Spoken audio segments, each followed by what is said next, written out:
Hey, Jonah. Hey, Peter. How are you? Good. So it's been a while since we've done Blogging Heads, but it's good to be back in the saddle. Yes, it is. Good Yuletide tidings to you. Thank you. I appreciate it. Season's greetings. And we were going to start, since we haven't actually talked since the election of our 44th president, we were going to talk about Obama and how he's doing. Yes, some of us refer to it as the recent unpleasantness. I see. Some of us refer to basically the last 8 years as that. And then not so recent. So I'll start. I think this may all be CW. I think Obama, you can understand a lot of what Obama's doing as a reaction both against Bush and, in some degree, I think, against the two Democratic presidents who preceded him as well. I mean, unlike Bush, I think the choice of Jones to try to have a really strong national security advisor is very much a reaction, I think, to the bipartisan sense that Condoleezza Rice was not able to effectively manage the foreign policy process in the first Bush term with disastrous results. I think there's the self-conscious intellectualism of the group is also, I think, very clearly a kind of setting a different tone from Bush, and I think sets the tone that Obama, I think, Obama likes to think of himself as somebody who likes to have smart people in a room disagreeing with him, which is not the sense that one gets from George W. Bush from the books that have been written about the administration. But I also think that, I also think that the attempt to choose people like Daschle and Rahm Emanuel, who are real inside power players in the Democratic Congress, or formerly in the Democratic Congress, is a very smart reaction to both Bill Clinton and Jimmy Carter, who had a lot of trouble even with their own parties in Congress in their first year in office. And I think what's fascinating to me about Obama's elections is that he is not, I think another reaction to Bush is that Bush prized loyalty a great deal. I think he was very loyal to people who were loyal to him, and that was very important to him. I think what's so interesting about Obama is that in significant number of decisions he has bypassed people who were his loyalists for people who we thought brought some other kind of political or intellectual benefit.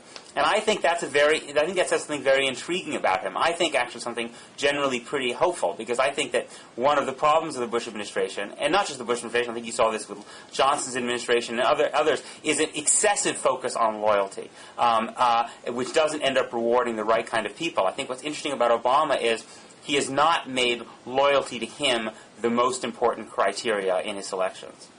Yeah, I really don't have... full disclosure, my wife thinks that Blogging Heads is sorely in need of more heat and less light. And that we should pick more fights, so she's going to be upset with me again. But I think... Tell her to get on here and start mixing it up. That's a good idea. I think you're generally right. I think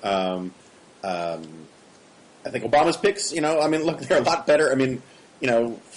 A lot of my crowd, we were half expecting everyone to come in wearing, Che T-shirts, and I think he's done a good and surprisingly good, staffing his cabinet. Here are, though, where I want to say misgivings, but where I think he might be being too clever by half. What's his name?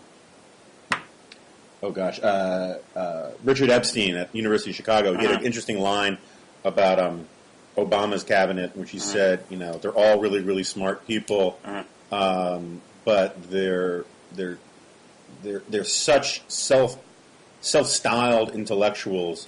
They will always go past a good solution to find a brilliant one. And I think that you could have a best and the brightest kind of thing. It's funny how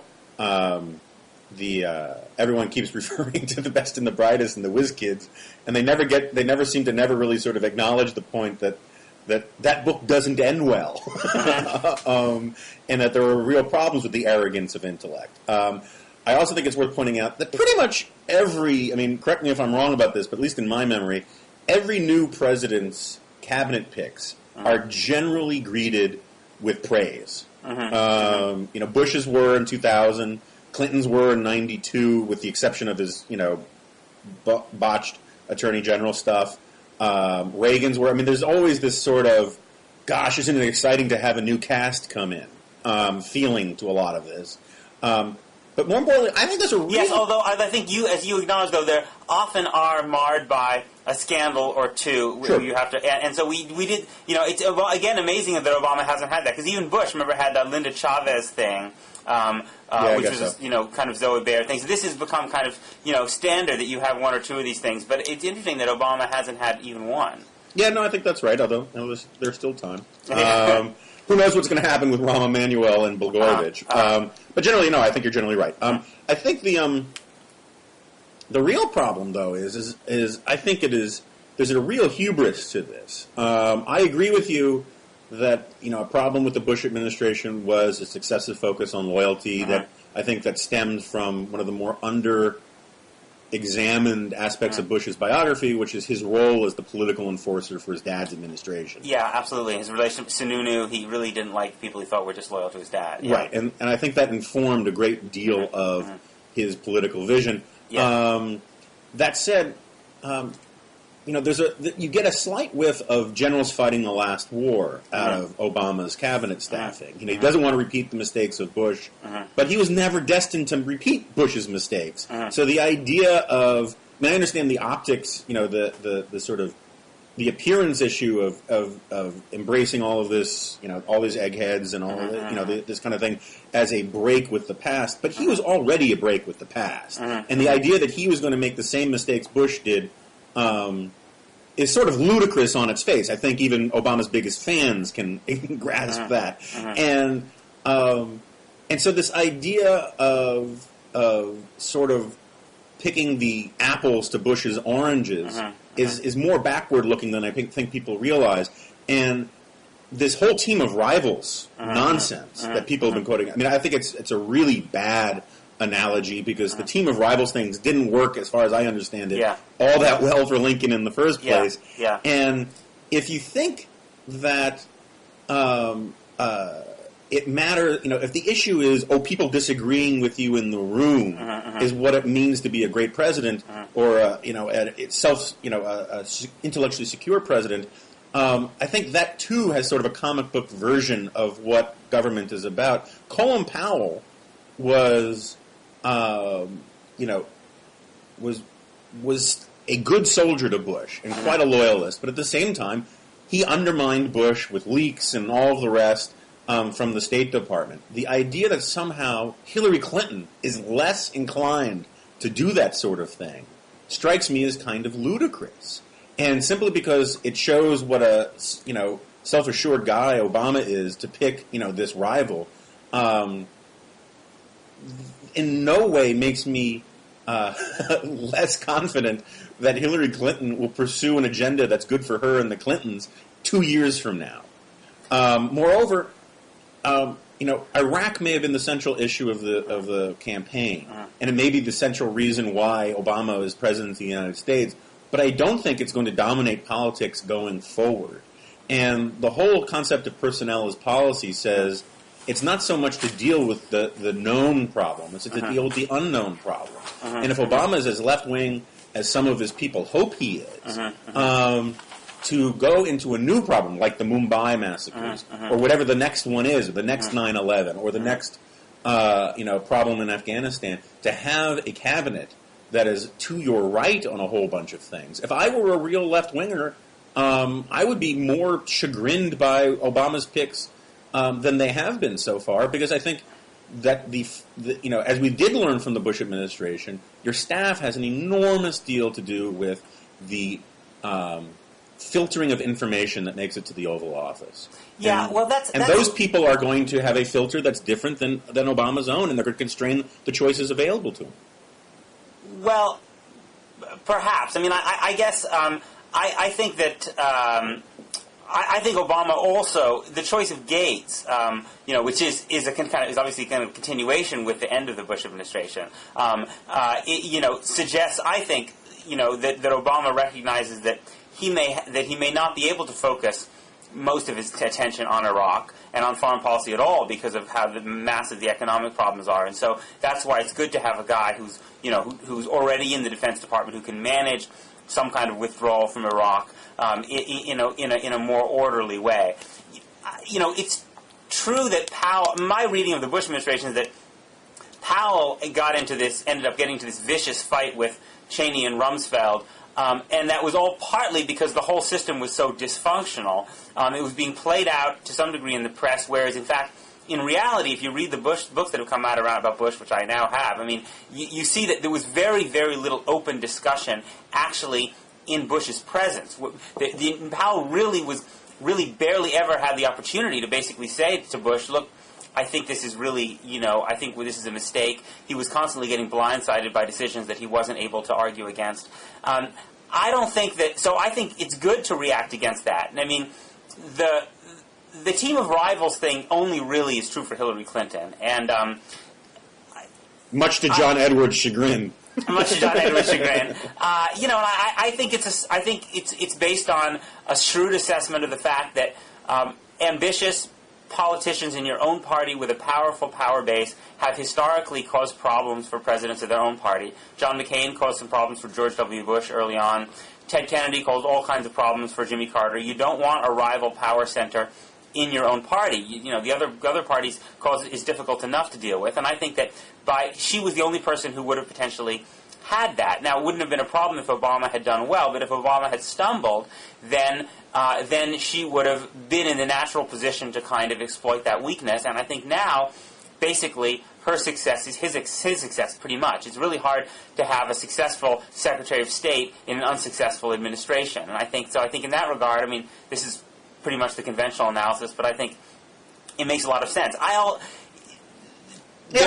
agree with that, for the record. I agree with that. There has been a lot of purple prose about the genius of all of this and about how high-minded it all is. And I think the reality is that it's a far more, maybe cynical is not the right word, but it's a far more calculated realpolitik decision than some romantic notion of a sort of school of Athens in the White House where he's going to have all these people holding, Socratic debates and whatnot. Well, but I mean, successful politicians are successful presidents are people who understand politics. And I think that, one of the things that Obama has shown, I think, really remarkably, is a guy who hasn't been in politics for very long.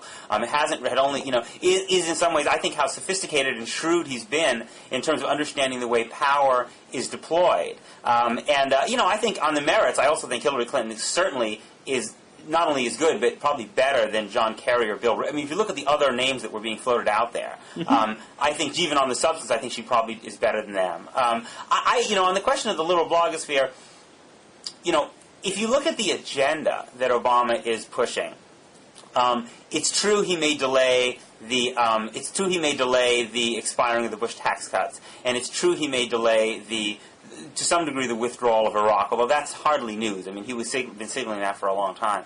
I don't think there's that much for liberals to complain about, because what you want if you're a liberal is just what you wanted a conservative in 1981. You want a big agenda. You want someone who says, you know what, we're going to take this opportunity by the horns and try to fundamentally change things.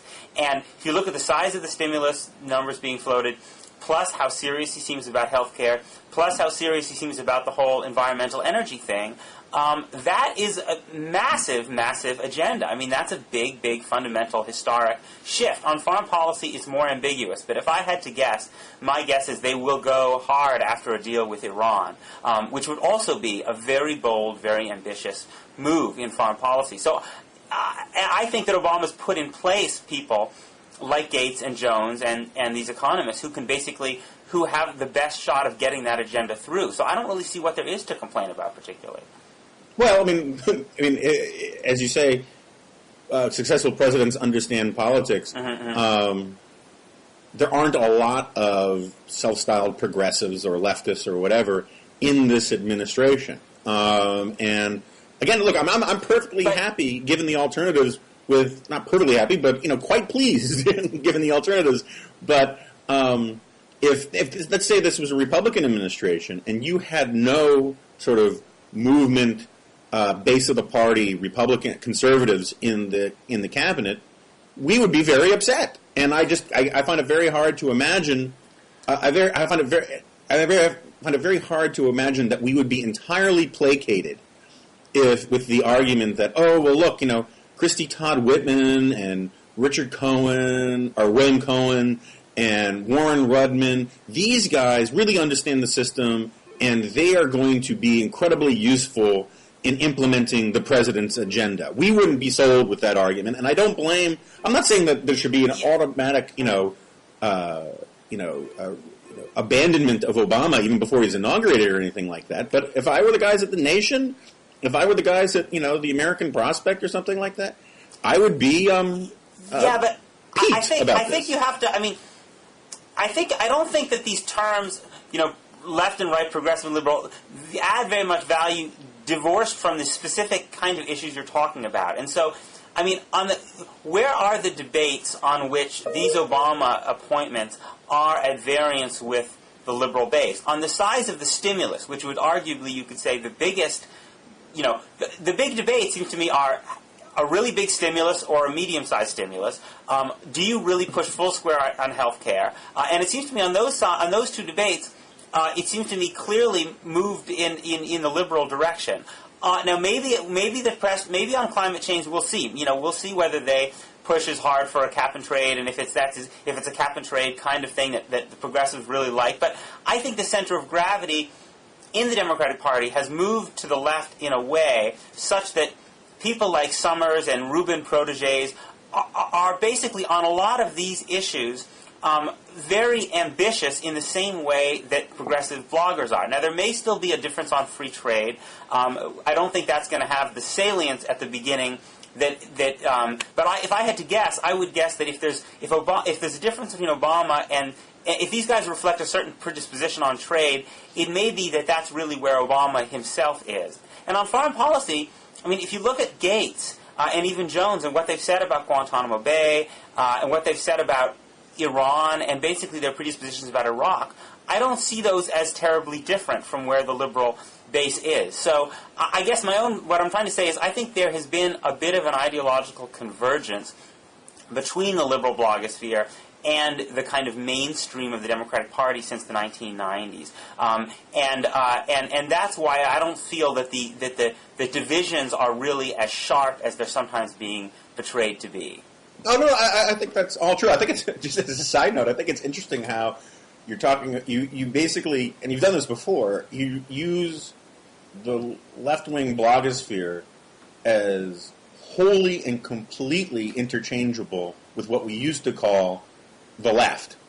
You said there's been this convergence between mainstream liberalism and the mainstream Democratic establishment and the left-wing blogosphere since the 1990s. Well, the left-wing blogosphere didn't exist prior to 2003. And I just think it's sort of interesting how, I'm not criticizing you, I think it's generically done that way these days, and it's sort of interesting, and maybe it's a topic for another day. But I think that makes my point, actually, which is to say the liberal blogosphere that emerged, let's say, starting after impeachment, is not as ideological as The Nation. So The Nation is the kind of embodiment, the kind of Nation Jesse Jackson wing of the Democratic Party that goes way back, that goes all back to into debates in the 70s and 80s about things like welfare and crime and nuclear freeze and in Central America, a whole set of issues.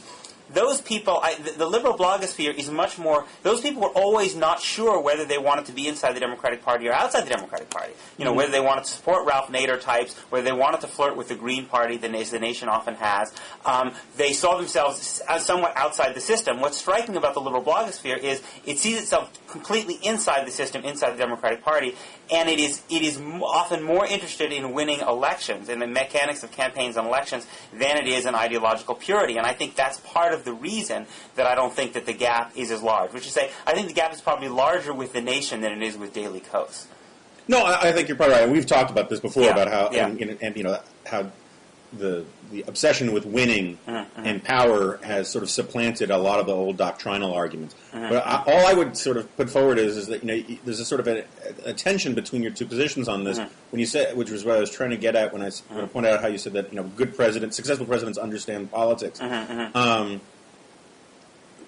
Whether it's based in the liberal blogosphere or at The Nation or at Brown University or something like that, there is still something like a serious left out there. It may be a rump of its former self, but it still exists out there. And in the past, these sorts of factions are better and more easily placated if they've got someone on the inside making their case for them. And We saw this, with the Scoop Jackson Democrats and the Coalition for the Democratic Majority. We've seen this, with countless Republican administrations. And as it is right now, maybe I haven't been following this as closely as you have. There just doesn't seem to be any sort of Robert Borisage type in the Obama administration that can reach out to that crowd the way, there's always been in previous Democratic administrations. There's always been in, say, the Republican administrations. You have someone who can reach out to the evangelical right or reach out to the Larry Kudlow crowd. I think the Labor does have some people who are his political director is a Labor guy. There are a couple of people from Labor,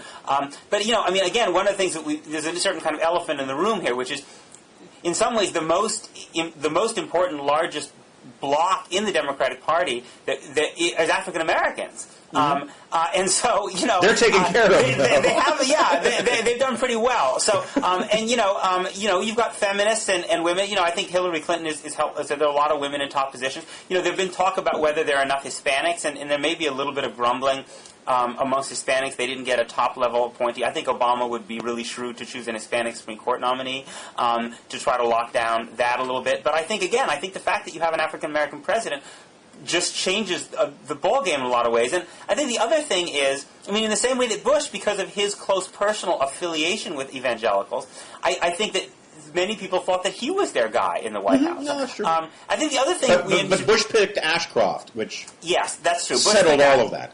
Yes. I think the other thing is we have to remember that when a president is riding high and delivering a couple of big things that people in their base really want, people cut him a lot of slack. Sure. When the right was really, really happy about Bush's response to 9/11, all kinds of stuff, his big spending or whatever stuff, basically was all. And I think that if I were Obama, I would think about it in those terms. I would think, look, if I deliver a huge stimulus.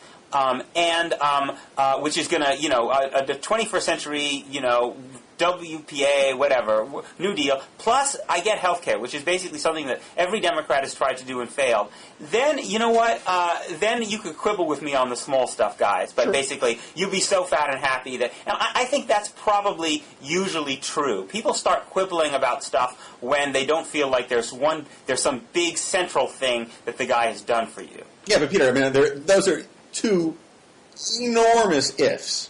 The stimulus thing I think is more likely because of the situation we're in.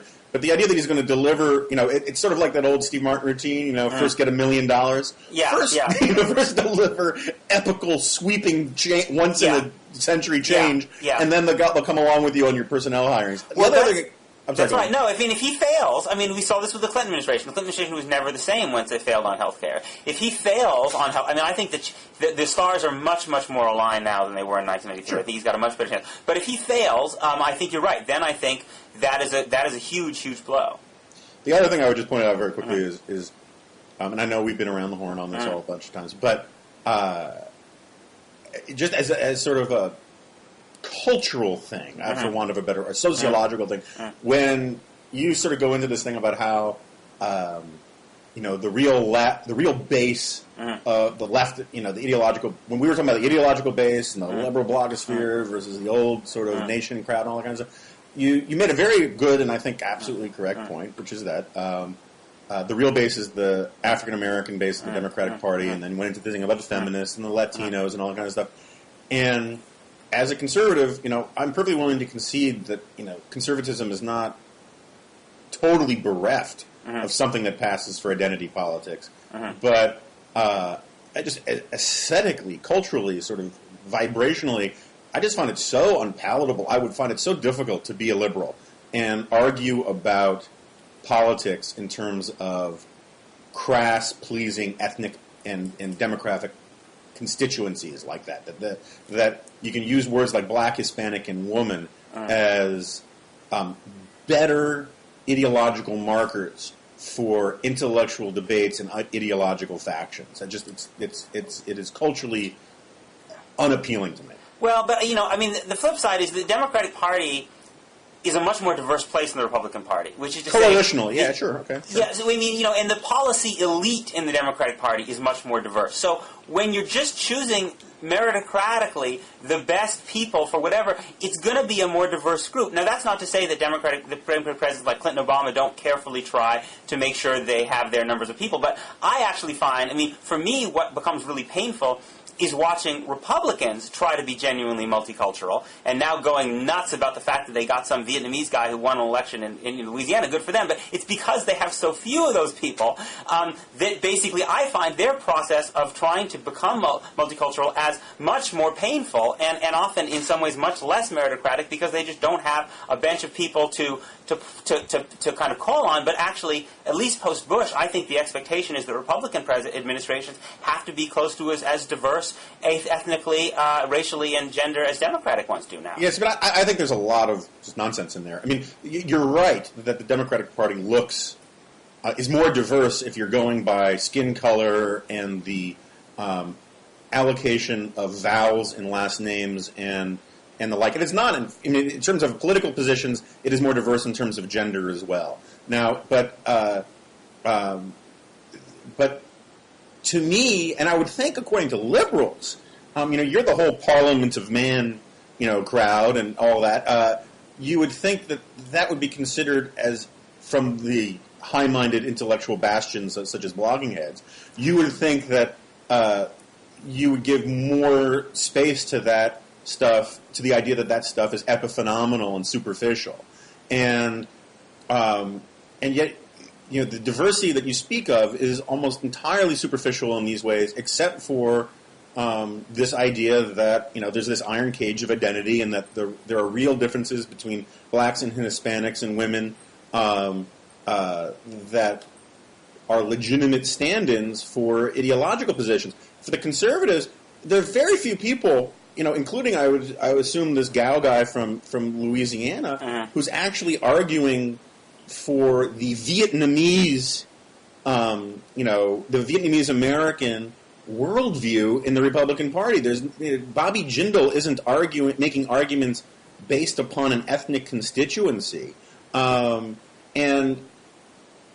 there's no confusion of that. Jonah, what was the faith-based initiative, after all, if not basically a naked political attempt to basically give African-American ministers money and then use them as a base to try to develop an African-American political constituency in the Republican Party? And Peter, I didn't like it. And I wrote that I didn't like it. I've been saying in countless blogging head things with you I didn't like it. I don't like what Bush was trying to do with the Republican Party in terms of, some of it may be necessary in practical politics in terms of reaching out to Latinos and, how we're going to figure out this mess that we're in on the immigration issue is a perfectly legitimate thing. And I don't mind Spanish language ads and all of the rest as long as you get the policies right and sending certain cultural signals of inclusivity. I'm not a purist on these things. That's all fine to me. But the argument that, you're the one who was using black and Latino and gender as important replacements for ideological positions. And that's not really that's not what I'm saying. The truth is that in fact, if you look at the people in the Obama administration, white, Latino, African American, they mostly basically agree about the same things. I agree. That's the other tension in your whole point is that the party is basically, I'll scratch your back, you scratch mine. What can we get from the federal fisc? And not about ideas at all. No. These people actually share a vision of government. You don't share that vision, but it has to do with the federal government taking a more active role in the market and trying to stabilize and humanize the market, yada, yada, yada, create equal opportunity. That's their vision. That's their political vision. Now, you might say, why does it matter? Why couldn't it all just be a bunch of white guys doing that, or for that matter, some other group? And why should we care who it, what the ethnic representation is? I think that part of this goes back to the debates about affirmative action to begin with, and the argument that basically people of diverse background tend to bring valuable perspectives to the room. The other is that particularly when you're talking about historically disenfranchised and discriminated against groups, the government has an important symbolic function. And it is important, I think, and valuable, particularly for people who have a conscious history of discrimination, to see themselves represented so that they know they can grow up to be those positions too. I mean, when Woodrow Wilson appointed, Louis Brandeis, that was a big deal for Jews in the United States, and they had every right to feel it was a big deal, and for them to feel that they had a pride and investment in Brandeis than they wouldn't have had in a WASP progressive reformer who had exactly the same views. And I think particularly when you're talking about groups that have a long history of being treated badly in this country, I think that's very understandable. I do too. I have no problem with inclusivity and whatnot. Although we should stop touting Woodrow Wilson unless you're just trying to bait me. Well, I'll go to the mat for Louis Brandeis at least. Go ahead. Fair enough. That's fair enough. And I'm all in favor of inclusivity. And you've always had, you have these various seats on the Supreme Court and all that kind of stuff. And I think that can be overdone. But, at the same time, people see things through an ethno-cultural prism, blah, blah, blah, blah, blah, and feeling like they're part of the American, mainstream. That has a perfectly legitimate role in politics.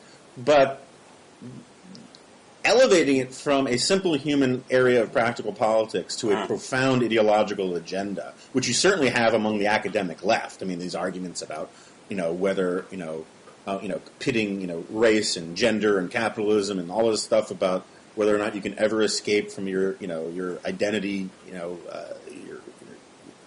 racial or ethnic identity and all these kinds of things, whether logocentrism is a white, phenomenon, all this kind of nonsense.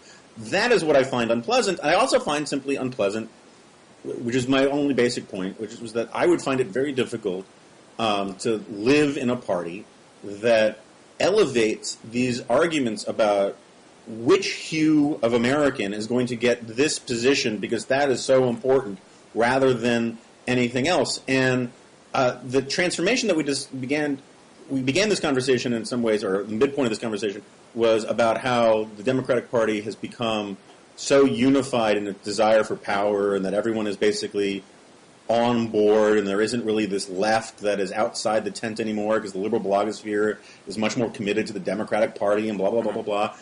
And that bespeaks to me of an ideological conformity that when everything else is so uniform, these issues of identity politics become all the more important. And I just, as a cultural milieu, I would find it sort of unpleasant to be part of all that. I think the striking thing about, if you were talking about 1972 or 1984, where the Democratic Party had these big, messy conventions in big fights about who would be the party officers, and then fights about making sure that every different group had a plank in the platform. At that point, I think there was something genuinely unseemly that hurt the party about seeming to be so obsessed with multiculturalism that it basically had no unifying agenda. It didn't stand for anything larger. But, look, Obama did not go around. The whole point of Obama, it seems to me, is his very self-conscious universalism.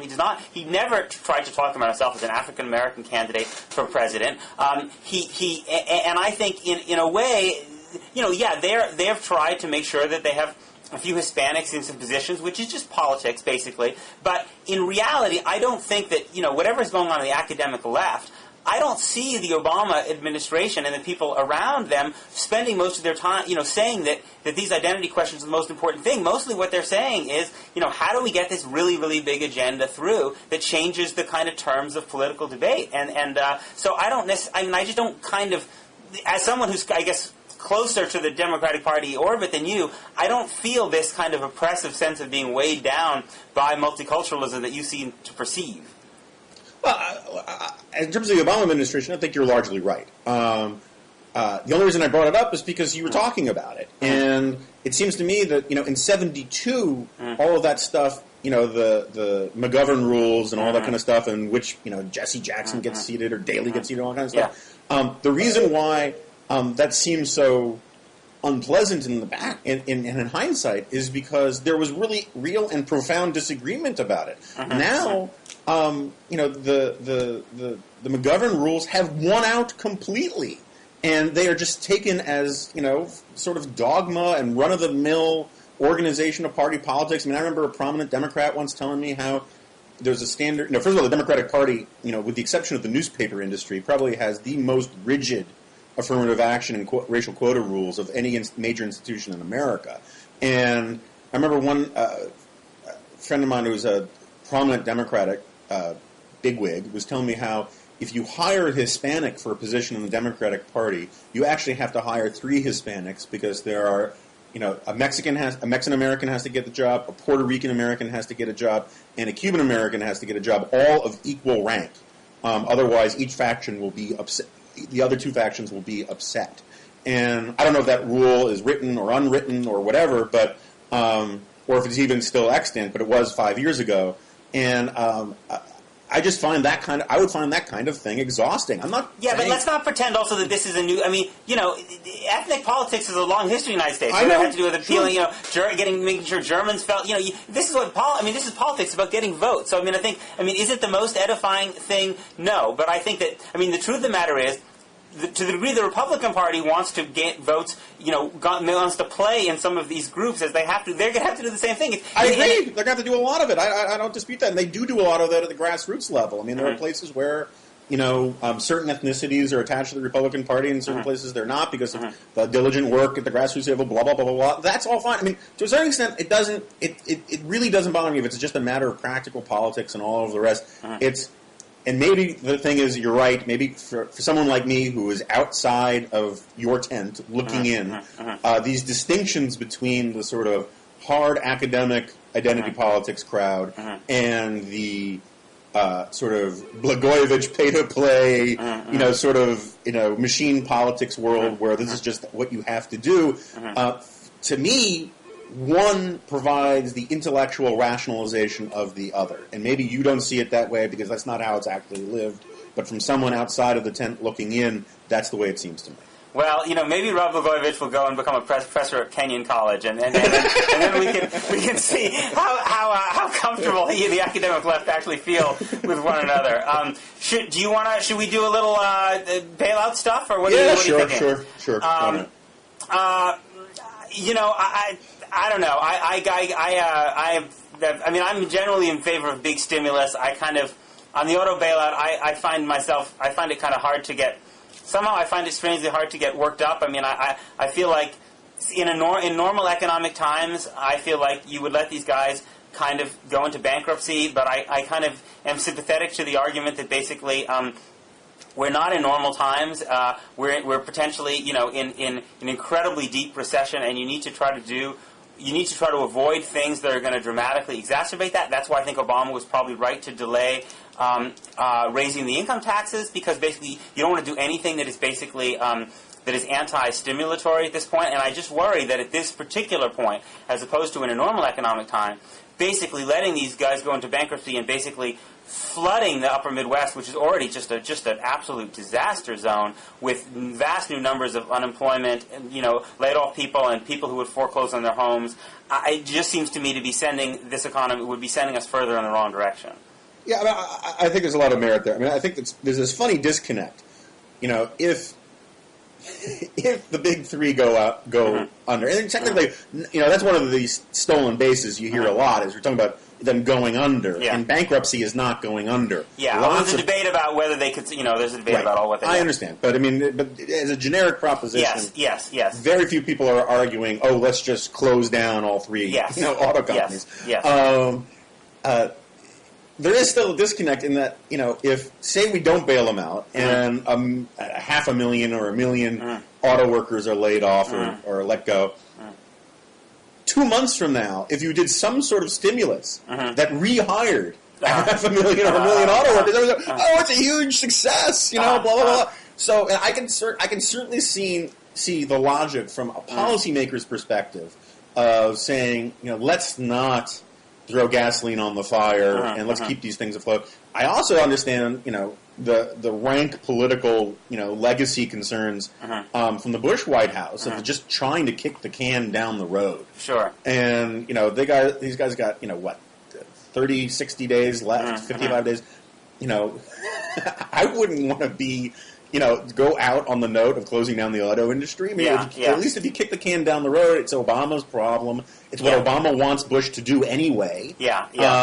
And I think Cheney was right, is that the Republicans would, even though Hoover is grotesquely misunderstood, would go down in history as Hoover-esque if they did nothing. the flip side is that this has got to end at some point. And when Boehner, I wrote this column about this back then. When Boehner signed on to the bailout plan, back in September, he said, it's a crap sandwich, but I'm going to eat it anyway. And I predicted at the time, crap sandwiches for as far as the eye can see. And so far, that seems to be the case. And so I think in normal times, I would be entirely in favor of the auto companies going into Chapter 11. And if that meant painful resizing and maybe the two weaker ones merge and become one or whatever, that would all be fine by me. I find a lot of the arguments used, there's a real, I understand why Jennifer Granholm and Carl Levin and these guys are desperate to keep the auto industry alive, and they're using they're using any weapon near to hand arguments for a lot of stuff, which I find nonsensical and all the rest. So, at the end of the day, I guess I'm still against a bailout, but I think it's a much tougher call than it would in our normal times be. Yeah, I don't know. As you said, a lot of this politics is just basically regional, and I do think there's an interesting. I think Democrats and Republicans see the auto industry, and not just the auto industry per se, but I think they see the life of the auto worker in different ways. I think for Democrats, it's very painful and tragic to see the kind of the life that an auto worker in the United States had basically disappearing. Democrats don't see those people as basically kind of fat and lazy guys who were basically sucking off the system. They basically see that as that's basically the way life should be for working class people, and it's kind of tragic that basically that seems impossible to sustain anymore. Whereas when I hear these Republican senators from the South who basically have states where there's no union, where very, very low unionization rates, and they have some auto industry stuff perhaps at significantly lower wages with less good health care and no unions, there seems to be almost a kind of a relish in destroying the kind of working class existence that once existed for people in the North. I think so. Just attitudinally, I feel like there's a very different kind of emotional reaction you tend to find on different two parts of on both sides of the aisle here. Yeah, I think there's been a lot of just a record. I think there's been some unfair scapegoating of Southern senators who were against all of this. Krugman said the other day on Stephanopoulos that Corker is the senator from Nissan, even though he's actually got GM plants in his state as well. And a lot of a lot of these Japanese automakers came to the United States precisely because the unions insisted on it. These were democratic laws that were passed so that they would have a level playing field, and they thought they were going to be able to unionize these Southern auto plants. And it turned out that a lot of these Southern auto workers don't want to join the union, and it's also difficult to unionize in the South. But go ahead. Sure, it's a complicated story, but it's not one of mustache twirling Southern senators who just want to crush the life out of Northern auto workers. Very few of them have mustaches. Yeah. And they would be against twirling. It's too effeminate sounding. But I agree. It's a weird drama, and and